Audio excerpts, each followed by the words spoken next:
So we got an Xbox X controller here that's also compatible with the Xbox S, and some of these buttons are not working. So we're gonna hook it up to our gamepad tester and we're gonna see which buttons are not responding.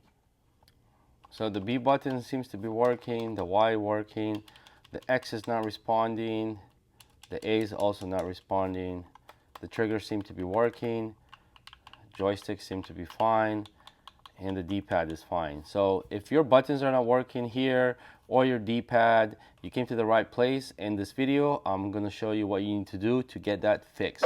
So the main thing you will need is just a Torx screwdriver kit, like something like this, which I got on Amazon for around 10 bucks.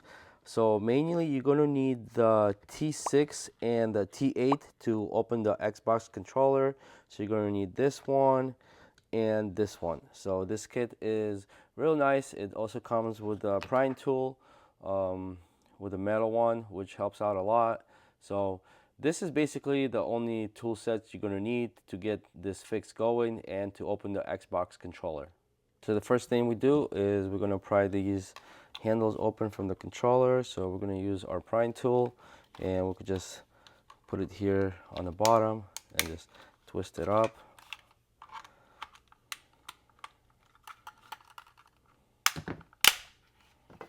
And we're going to do the same to the other side.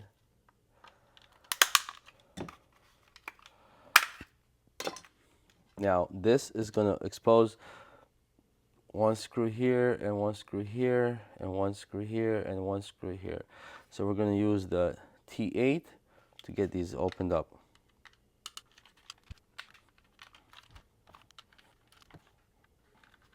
And once we have those 4 screws, we also have one more here. Pop this open and it's inside the here.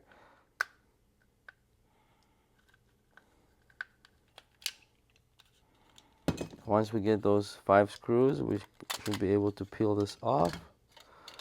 Take this lid off. So now we're going to use the T6 to get this screw out here and this screw out here. Now we could just take these, peel these off. And we could take this off now. Just gently take it off. Now you have these wires here, so we're just going to go ahead and flip it over.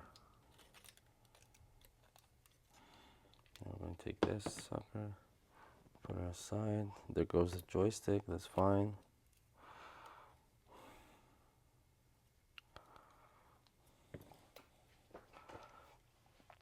So now we have around 6 more screws that we have to take off. 1, 2, 3, 4, 5, and 6.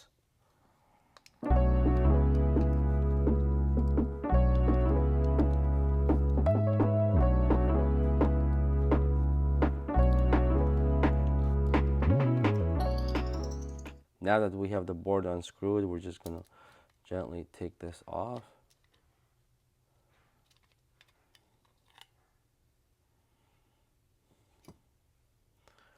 And this is the buttons here layout. And these buttons are connected to this board and these little sensors here. So this will be the D-pad. So if the D-pad is not working, you might want to get some of those buttons cleaned up. And I believe this is the buttons that we have the problem with, the A and the X. So what we want to do is we want to clean the contact points here. I'm going to use a BW100 contact cleaner for that, but you could also use some rubbing alcohol with a Q-tip. Just put some alcohol on the Q-tip here and just rub it off. But with a contact cleaner, it's a little bit easier. I could just go ahead and spray it on. And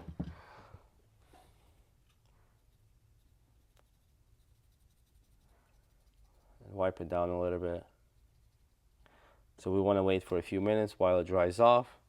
Once it dried off, we go ahead and start assembling this back together. and do a little test to see if this solved the issue. So we're just going to put that board back in there.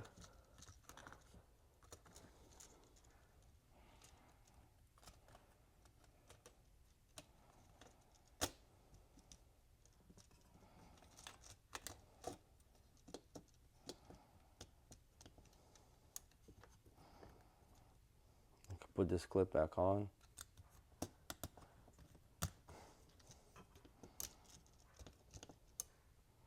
And now we take our T6 and we could start screwing the little screws back into place. There should be 6 of them on this board.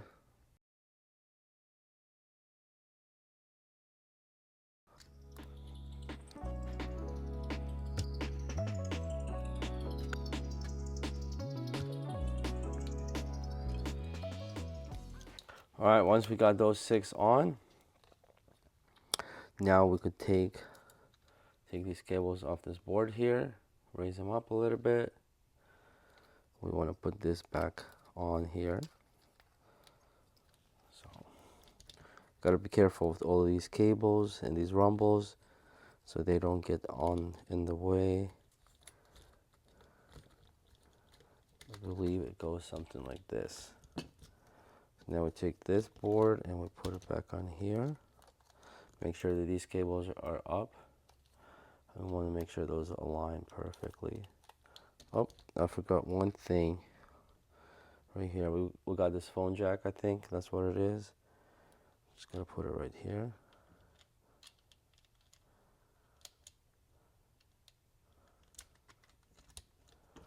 There we go. Don't forget that one.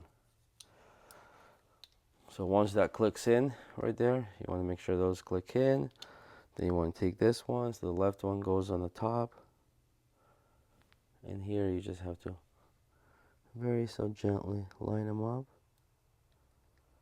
and push it in.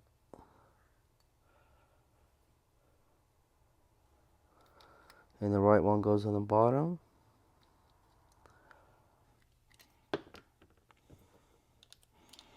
Now if this thing comes off, you just simply take it, put it back in.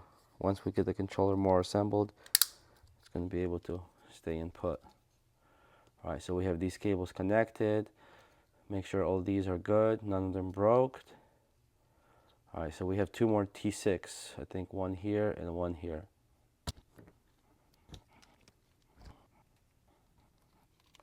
Now we could take our joysticks and put them back in.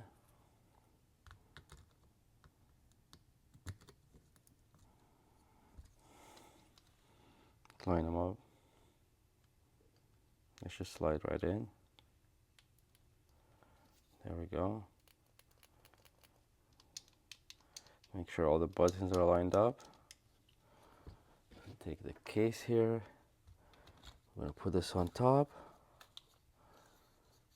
Now we're going to take this case, the back shell case, and we're going to line these suckers in these holes. Perfect. Line it up. Now we take our T8.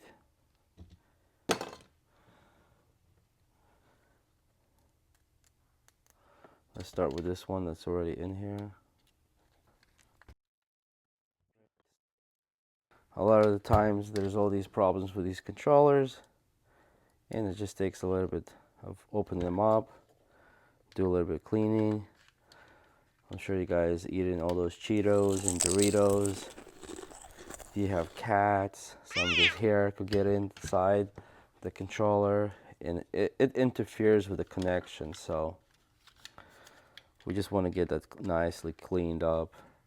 And from my experience, 99% of the time it fixes the issue. So let's get the controller hooked back on, and we're going to give it a quick test to see if this solved the issue. So here's the moment of truth. A works and X works, Y, B, all the rest of the buttons work. So that's how you fix your buttons or the D-pad. You just need to open the controller up, do some cleaning, and you'll get it done. So I hope this video really helped you guys out. Thanks for watching, and I'll see you next time.